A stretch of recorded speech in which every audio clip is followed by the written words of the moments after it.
Welcome back to the Electrify podcast, brought to you by the creators of Electrify Expo, North America's largest EV festival, coming to a major city near you. Here we are. Joining us here on Electrify News is an old friend of mine, and some people know him from, let's just call it what it is, Ice Days. But most recently, we had a conversation at Nitrocross Las Vegas, the grand finale, and I was like, "What are you doing here?" He says, "What are you doing here?" Well, I'm announcing it. What are you doing here? And Kirk just starts talking, just spewing all this knowledge, like he's been in the EV world, like he's literally Elon. I'm joking. Kirk Miller joining us here today. Your exact role at Hypercraft.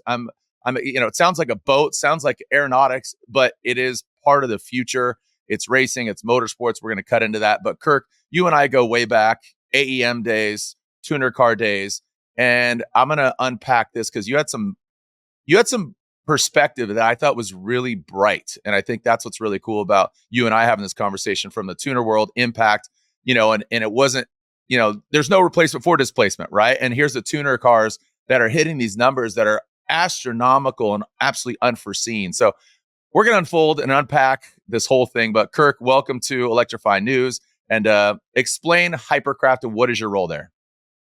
Sure. Thanks, Jarod, and I appreciate all the accolades. Not sure they're all that deserved, but I appreciate it.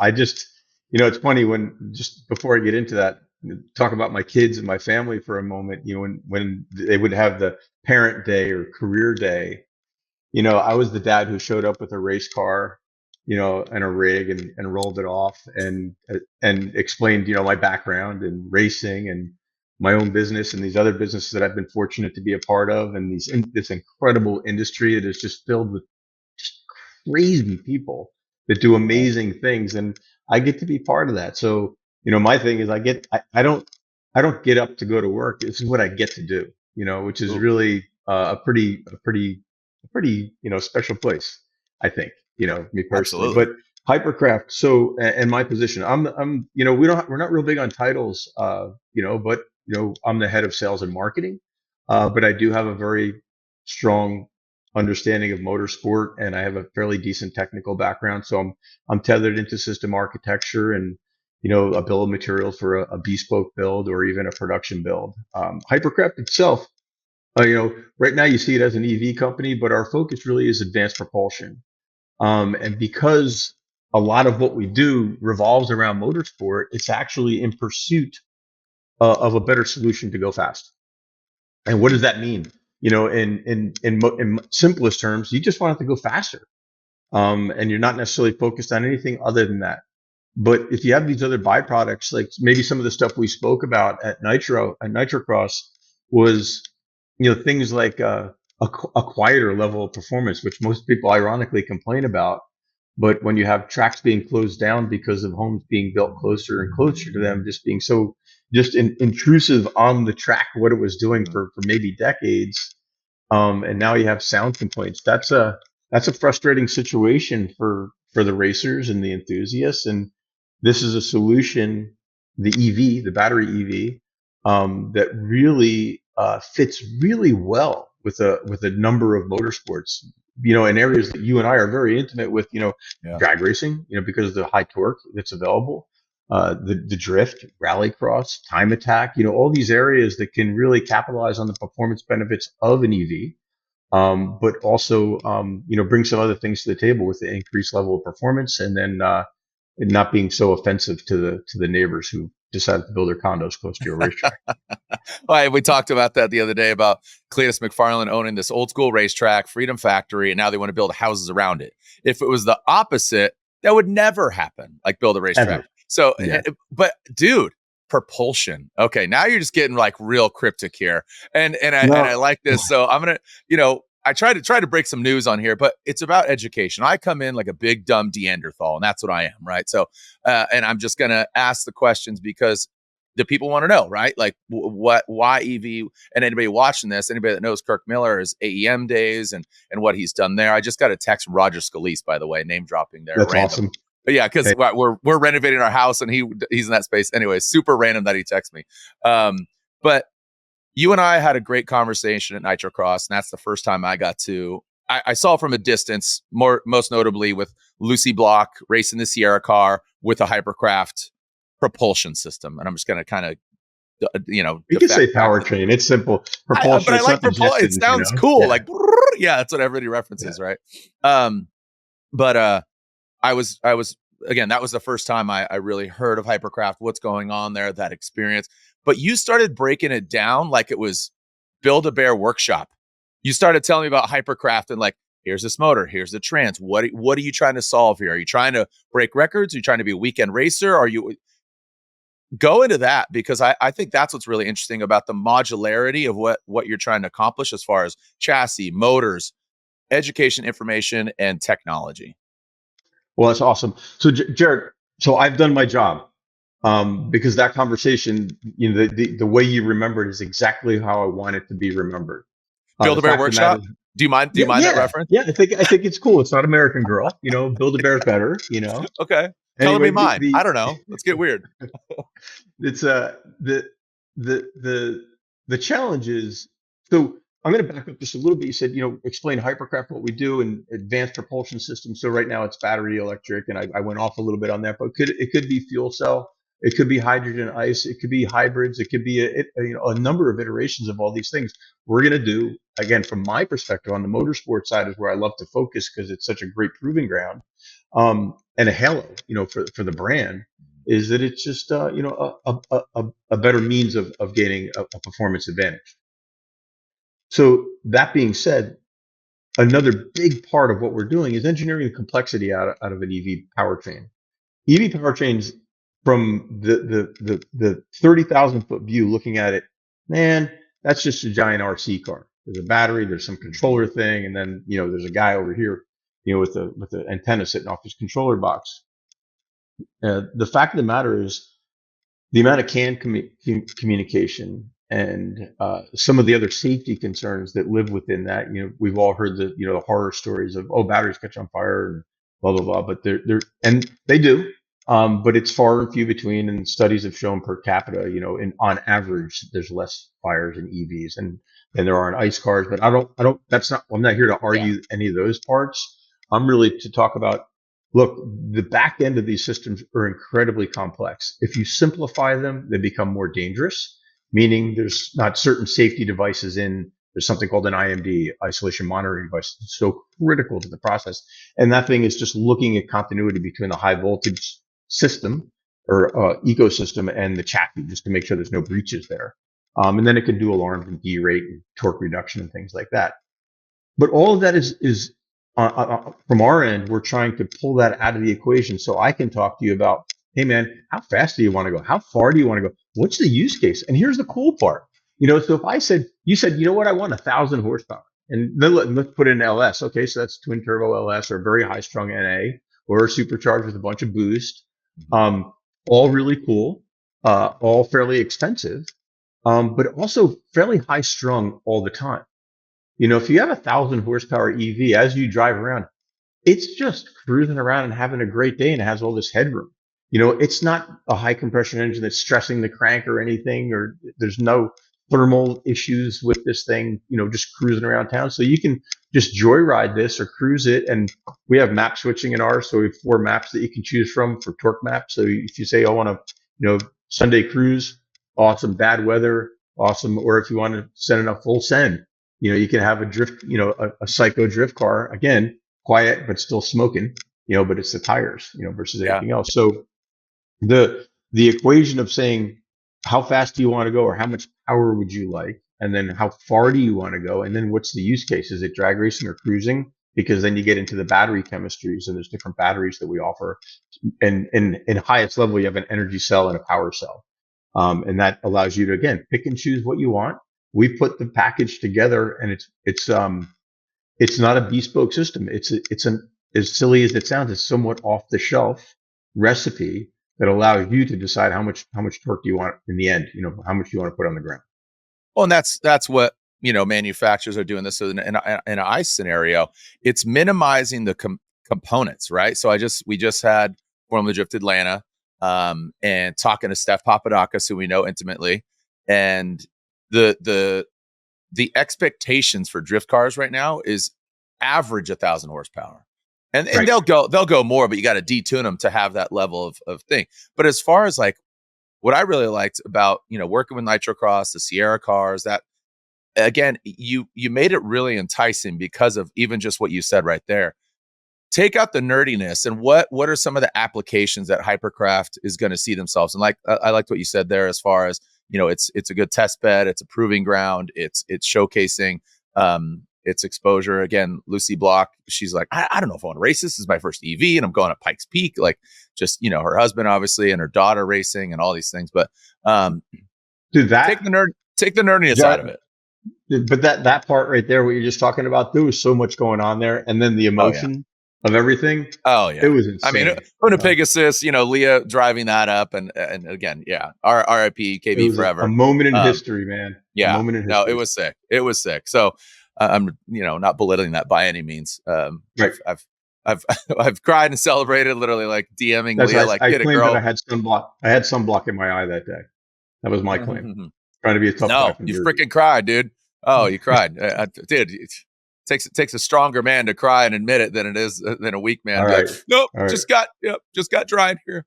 Fine. But You take the got me. nerdiness out of it and really elaborate on where you see Hypercraft, because your propulsion. Now, what are the chassis? Where are we going to see this, and where are we seeing it right now?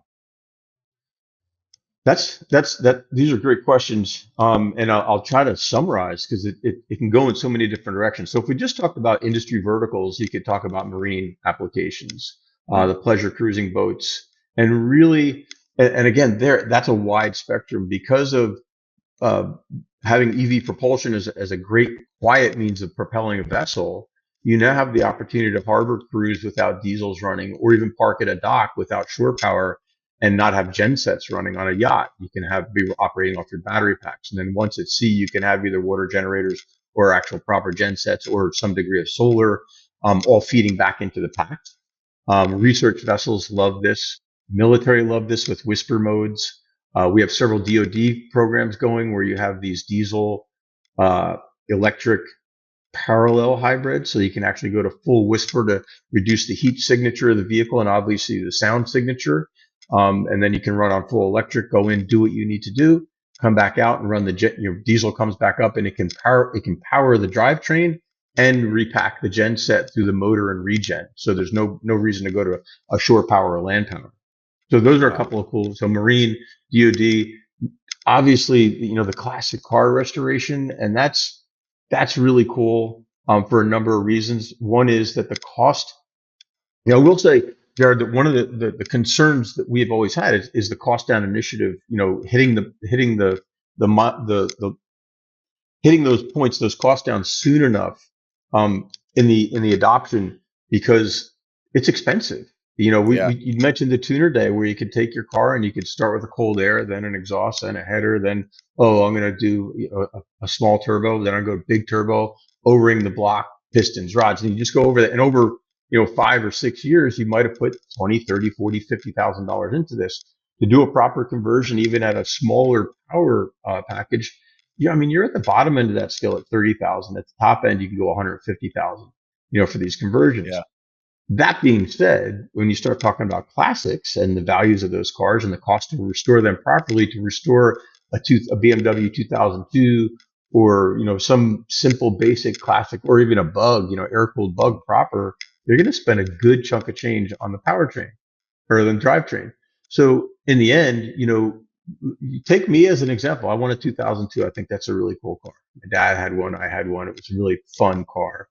And with, proper suspension, it's actually fun to drive as well. And then proper power, it's really fun. Okay. So your ideal is that you have the car in your garage and you go out there with your girl, and it's a perfect temperature Saturday afternoon because the car doesn't have AC. It's got heat, but it doesn't have AC, but it's a perfect day. Yep. And, it starts right up and you drive and you have a great day. The reality is again, it's not 70, it's 92.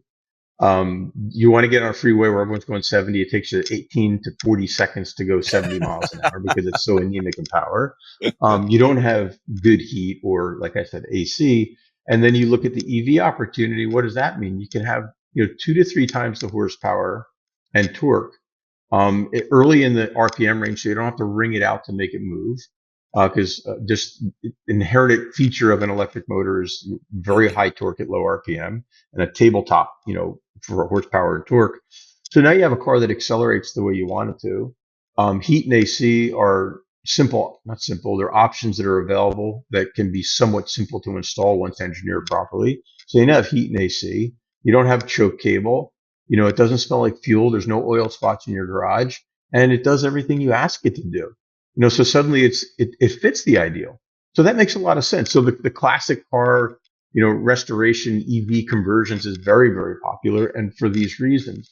And then, in addition to that, the resto mod or the hot rods were, it was Hemmings. I don't have a link to this, but I believe it was Hemmings that did a survey with their collector readership, and they said that over 25% of them would prefer an EV conversion for all these reasons. So the interest is there, the appetite is there. It's up to guys like us, Hypercraft companies like us, to come up with a solution to have that 5-wire conversion package, that snaps into the car.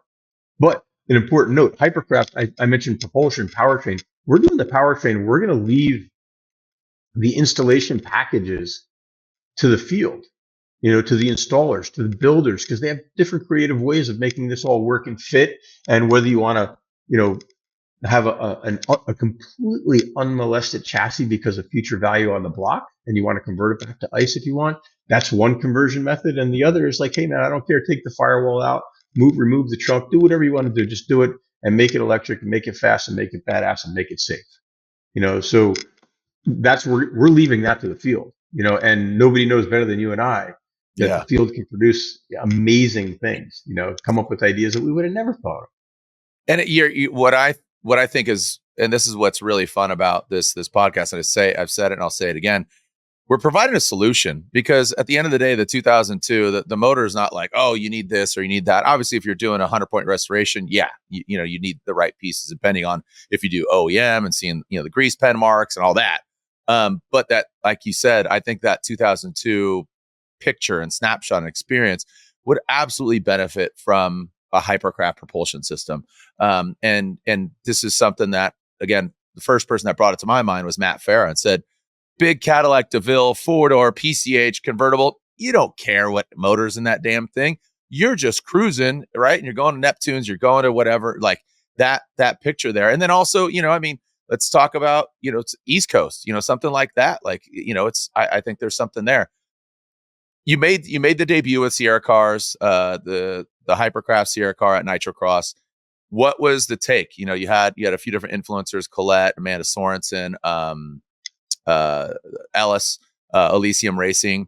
What was the take there on electric Sierra car? Because what you talked about was, dude, they could go toe to toe, wheel to wheel. It's, to me, the Sierra car is a little bit like an Aerial Atom, and it's going to be modular. It's a really cool car. Cole the Racer's done a really good job developing that thing, and now it's like, no pun intended, it's got more propulsion behind it. But race car, let's talk a purpose-built weekend warrior, maybe compete at Grid Life or Hyperfest coming up, and there's many different applications where you can plug and play and have a great day.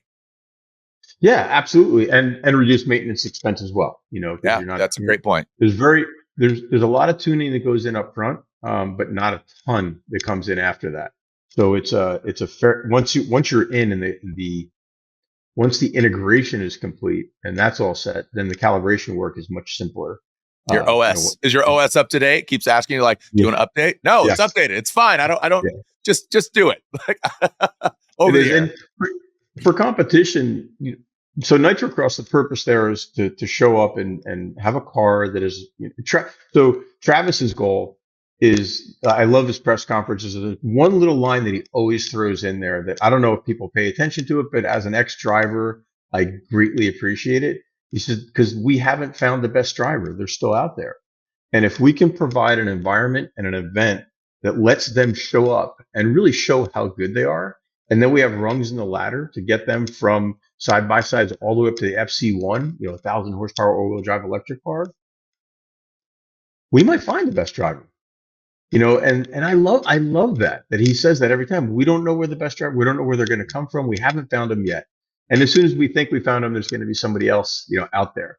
And if we can be one of those rungs that provides a very level playing field with regards to performance, which we can do with electric a little bit easier than on the ICE side, then we're going to see the cream rise to the top. If someone wins, we're going to be at 5 events this year. If someone wins 3 of those, holy shit, Yeah. you know that that's a shoe and a half right there. And the other drivers and the other sponsors should be just really focused on this rung. Say who is it? And these are all real drivers, buying full season seats. So we'll have 8 cars in competition come September at Richmond, and we're really, really, really excited about that. But Yeah, to your and point, sorry, real quick. That's the Nitro Cross series you're talking about because it's a 5 weekend doubleheader, 10 rounds, and excited about that. I'll be announcing that once again with Andrew Coley, but it's kind of beside the point. But yeah, I think the double, and to your point, the FC1X, here's this rung, this ladder, it's approachable. And also just to add to that, it takes that variable out of engine builds and attrition. Obviously you got to charge it, but I think that's cool. Going to K1 speed, and the only factor there is I'm Bowser, you're Luigi. Bowser's always going to lose, dude. Just that power to weight ratio. Talking about that back seat, I'm drifting when you're skirting, man. You look like a skeeter fly. I'm big mouth bass. But that's yes, funny. you are correct. Yeah, yeah. So and that applies to multitude. I see, again, from my perspective, it's all pretty simply say, okay, there's a couple of forms of race cars out there that have big followings. So you think about Spec Miata. Like somebody's got to come up with a really nice EV conversion for that package Oh because it's yeah, an awesome platform, an awesome car. And a few guys have done that, or a few companies have done that, but nothing's really, raised up quickly. The Spec Racer, that's another great platform. There's these platforms out there that are just waiting for this to, sort of fill in. But like I said earlier, we got to get the cost down, and the costs come down with volume. So it's a real kind of chicken and egg. Some people, the early adopters, they're willing to make those investments. The guys at Scalar that did the E86 EV, that thing hauls ass. It's really fun, but it's only run 18, 20 minutes. We need to get it to where it can run 35 comfortably, yeah. 45 ideally. But battery technology is spinning very fast, and it seems like every other day there's a new technology, there's new chemistry that promises, less weight, higher power density, and greater C ratings and quicker recharging. So there's so much going on right now, and all that's going to play into our hand moving forward. Yeah, and that's I didn't really need a press release on who you are. I love your background from Greddy to AEM and building those companies and just all this equity you have. I'm going to bring up now ICE, and you said something that was interesting to me at Vegas that really stood out is some people's jobs are potentially doomed in the ICE space, just given government mandated things and diesel and technology and aftermarket. And you were instrumental in leading the charge at SEMA and standing up for what we are as hot rodders, and that could apply to racing, that could apply to just customization and cruising, all these things. And it just takes the right people to step up. I know just recently Spagnola, SEMA, Action Network was in DC talking about these kind of things. But that brings up the question of ICE and EV. And there's another podcast, Inevitable, which obviously Lieberman and Ed host, but it's good. It's rising tide lifts all ships. So what do you say to your peers that are currently in the ICE space, and do they heckle you, or are they kind of like, hey, Kirk, what's going on? What's going on over there in the electric world? Why do you It's a chuckle? combination. It's a combination. It's a combination because some people say one thing to your face, and you can hear them as they're walking away, like, "What the?" You know, What's he doing? This our wackadoo. family. Yeah. But listen, I don't want to get too patriotic, but Why man, not? Do it. Go for it. no, listen. So what makes America great is innovation. Mhm. And it really does. So it's people, in my world, in our world, why do they innovate and why do they do this? Are they trying to get the trophy? Are they trying to win the purse? Are they trying to impress the girl? Yes, yes, yes. That's what they're trying to do. Believe it or not, but so you innovate, you read between the lines, you squeeze 2 more horsepower out somehow, or find an advantage in a corner as a result of, better suspension settings or whatever. The part about with the ARB and the EPA, it's just so crushing, and the way the Clean Air Act is written, and that not a lot of people really understand that, and that's some of the things we touched on that affects my family. My family's a tuner world. I've got thousands of friends out there, thousands that own businesses, and their world revolves around improving the performance of a vehicle. Um, and a majority of it right now is race cars, just because as the compliance and legislative and regulatory pressures have increased, people are turning more and more to a motorsport platform that's what they want to work with because they don't have to look over their shoulder and the EPA is not going to show up asking for a demand letter. The fact of the matter is they can, and there's a good chance they will. Yeah. Summarize the Clean Air Act. If a vehicle is produced with an emission control device, it can never be altered. So that means if you take your 1982 Trans Am, twin turbo it, put a cage, cut out the VINs, throw the plates away, it's on a trailer for the rest of its life as a drag race car, that is a federal offense, and that sucks. Wow. There really truly needs to be a clearer definition for the end user, so they understand that they can't take their car and go from race car to track car. I'm sorry, from race car to street car and back and forth, like we thought was okay. It's no longer okay. Yeah. And the fact that the EPA has decided to crack down on race shops is horrifying to me. So this is for me, Jarod. I've been doing this a really long time now. Over 40 years, which is mind blowing to me. I was gonna say, But don't date yourself, bud. yeah, but it's yeah, right. But the fact of the matter is that this when I talk about EV and I talk about the performance benefits. Look, I'm the most powerful thing a great salesperson can do is have the person that they're speaking to draw their own conclusion. And what's happened in me having these conversations, just bringing these other things to light. And what I'm really saying, dude, your days could be numbered. It's going to be a long tail, but your days could be numbered. I'm not saying, drink this Kool-Aid and jump on this train. I'm saying, in addition to what you're doing right now, you might want to take a look at this because here's the performance benefits that are out there. There's other programs that we're working on right now with electric superchargers. And when I say that, people always think, oh, it's an electric motor driving a blower. That's not the case. This is an actual electric motor assisting the crank in acceleration and decel is regen. So there's performance benefits there that are real, but they're clean. So now you can do these builds without risk of paying $4,500 per violation Yeah. on a vehicle. So it's just yeah, I think this is really, if there's a reason that I'm really passionate about this outside of the performance benefits of this when it's really looked at, it's for Christ's sake, man, look at what's happening around us. Again, you know being patriotic or saying that there's an overstep by what the government's doing. That scares the shit out of me. Yeah. The way they're clamping down on cars, the way they can watch, and the data that's coming out of vehicles today. Man, when we were kids, we got in a car. That was an expression of freedom, and true freedom you felt because you Right. could drive down roads and you were in total control of everything that was around you. I love that, and I want to keep that alive. And I believe that with EV conversions on even somewhat more contemporary cars, you're off the grid, man.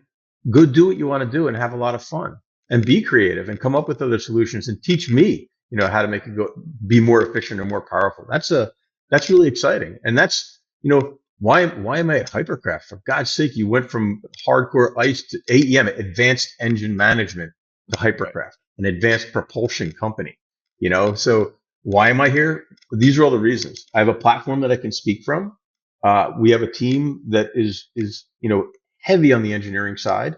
We're well funded, so we can actually make progress rather than just having ideas. We can put them to work on the engineering with the engineering team. Then we can put them into practice on race cars and really prove it out. So this is it's an amazing time. We haven't seen a transition like this in the transportation industry since the time of the horse, Mhm. to the internal combustion engine. And just Jarod, on that one, talk about, well, the EV thing, Kirk. Even you say it's really expensive. Well, shit. When you went from the horse to a car, a horse Yeah. was anywhere from $5 to $25. A car back then was 500.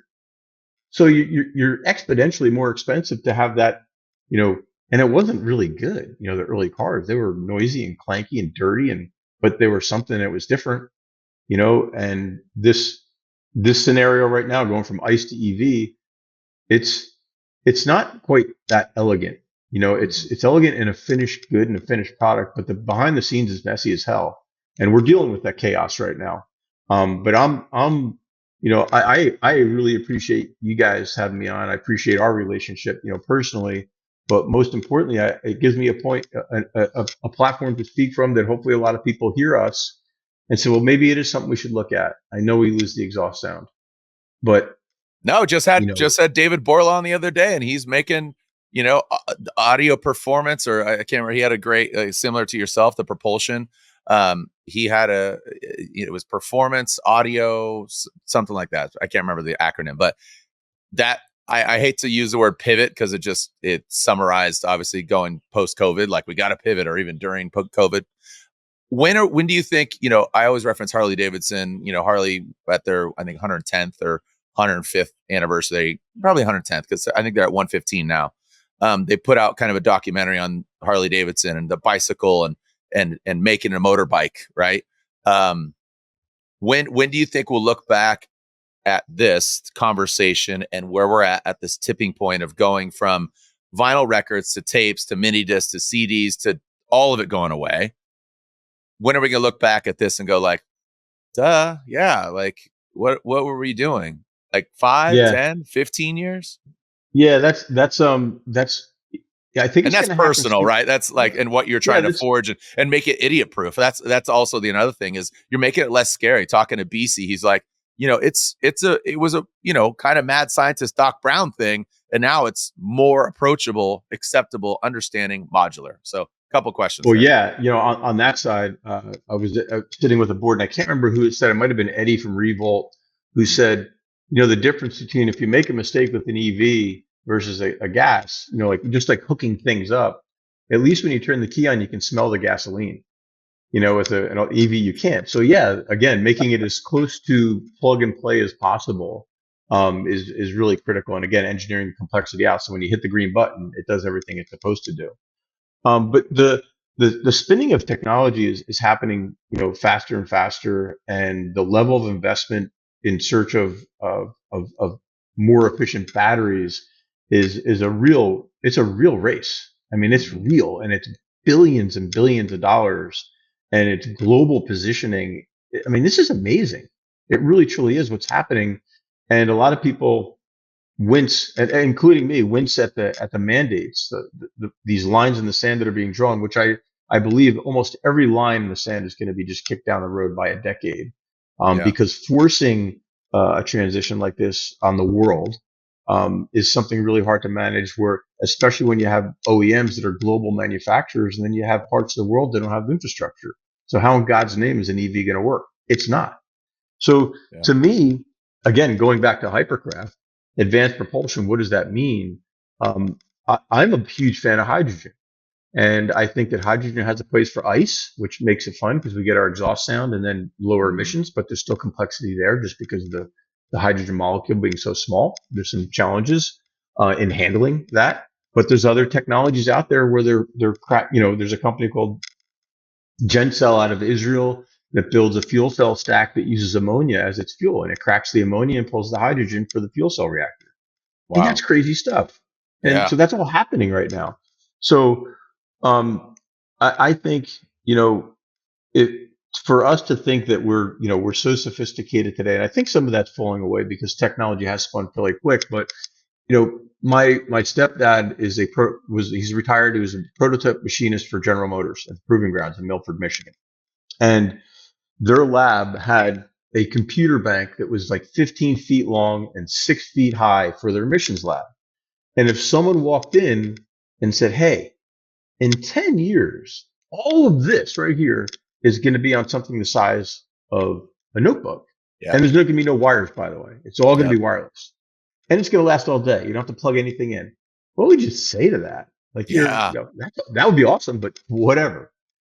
So I think that there are going to be aha moments over the next couple of years because of the volume of resources, and also because of the number of failures at startup OEMs, that Yep. the money that went in, the talent pools that came together, and the fallout from that is going to be nothing short of spectacular of some of the technologies that are going to come out of that. And I'm excited for that because I can't see past the curve of the earth.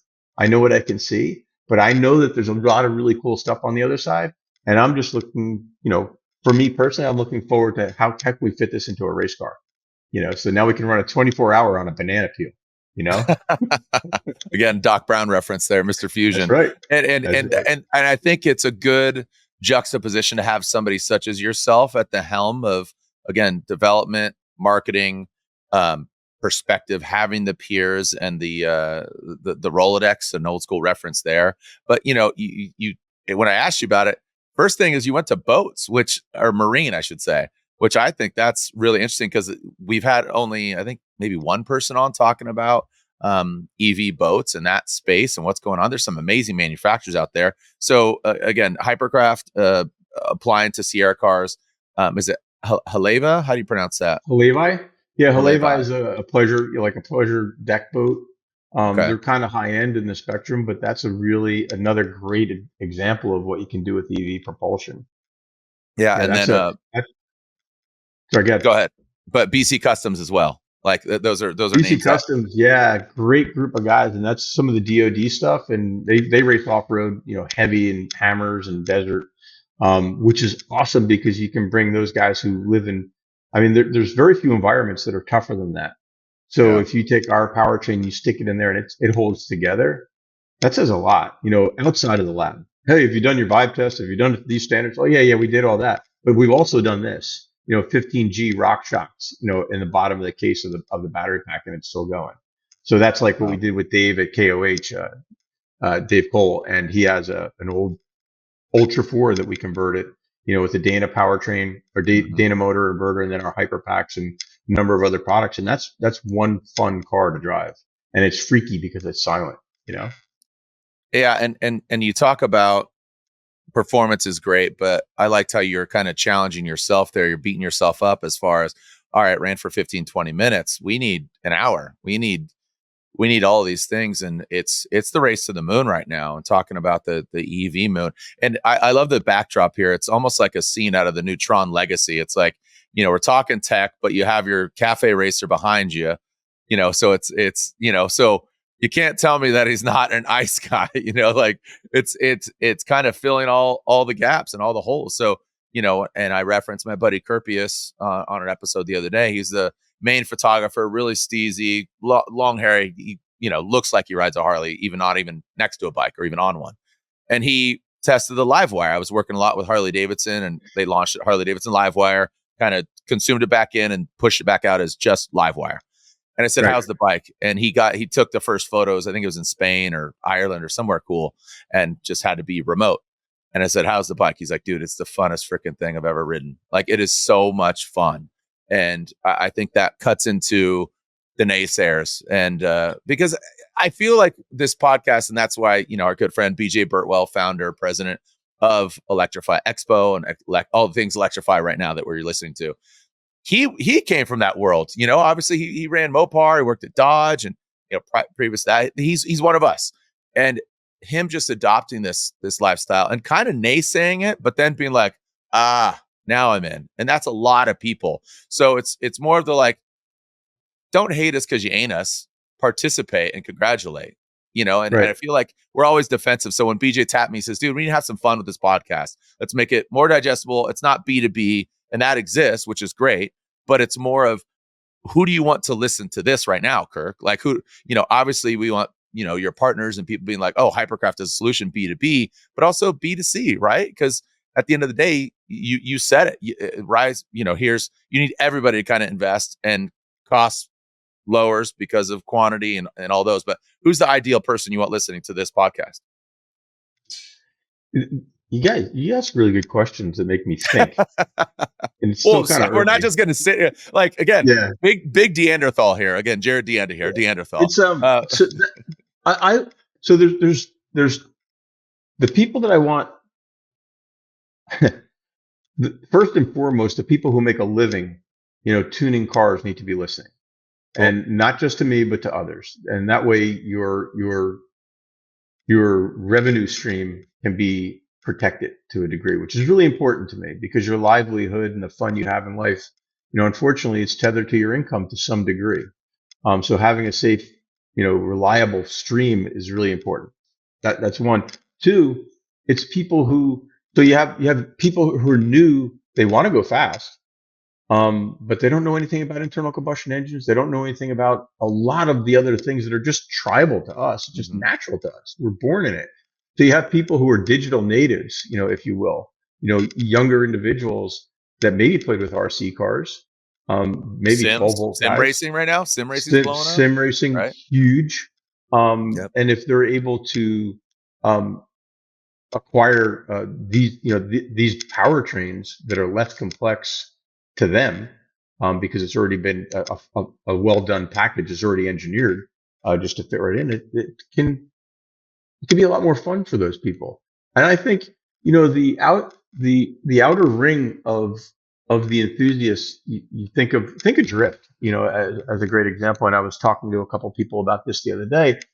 The people who want to get into that, if a boyfriend and a girlfriend are together and they buy a 240 together and then they buy an Yep. LS and they swap it and they build it up a bit and they've got a chunk of change in it, but it's a real car. It becomes a race car. So now there's a trailer and a truck involved in moving that from A to B. If you were to take another path and just do a Tesla swap, we have another division called Stealth EV within Hypercraft that does the upcycled part. So you take a recycled or a salvaged Tesla LDU, you take a Tesla battery pack, we break it down. Now you have 100 kilowatt hours and 600 horsepower that you can fab into a car, and there's limited slips out there already from Quaife and such. So now you have a 600 horsepower, like this 600 horsepower that you can also drive on the street. You can drive it to and from school or to and from work. So your accessibility to your car is increased dramatically. Your use is increased dramatically, even though you're not womping on it all the time. But when you drive to a test day, you can drive your car to a test day, have fun with it, and then drive home. Or put it in a trailer if you're super aggressive. Yeah. But those people who are really interested in performance, I don't want them to go away because there's a door that's only open a little bit. There's another door that's just cracked open, and it's the EV or it's fuel cell or it's hydrogen. There's other more advanced, or more future solutions out there. But I want those people to hear me, and I want them to understand that there's these other opportunities. Because it's early in the curve, so you can learn, and you can be one of the people who are part of the early adopters. And if you're fortunate, it turns into something like you and I. Who would have ever thought that the tuner market would turn into what it is? And it's gargantuan, and it's got this Dave massive Shee following. going But nines, right? Back in the day, like I'm just thinking like Battle of the Imports. Dave Shee hit 9 seconds in a front wheel drive Honda CRX. Like I was there and I'm like, wow, that's fast. Now it's like these freaking Hondas are going 6 seconds, dude. And they're still yep, forging new ground. But sorry, just pioneers. Yep. no, it is, and you get to be part of that. Yep. I've been incredibly blessed. To the people that I've crossed paths with. Steve Huff, first 200-mile-an-hour quarter-mile car that we did at 11:59 during COVID at a track in Phoenix, that he convinced the guy to open the track at night so we could run at night during summer warm months. And it That's was only awesome. cool enough at night. But the last pass of the night, 2:01. And we set a world record. Nobody was there. Nobody was the track owners and Sam, Sheshabang from AEM and, Yep. Steve and his crew. But it was world news, but just done in a vacuum. What's the I just was out at I was just out at the Mustang 60th anniversary. The Super Cobra Jet 1800 breaks the Oh yeah. NHRA record. Yep. What was that? So Yes. 7.75 at 180.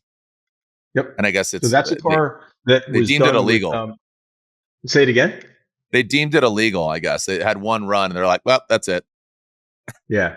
No, that's so they're working through drivetrain improvements to handle Okay. the torque and then manage torque. But that car is actually on the AEM control, so it's an AEM VCU.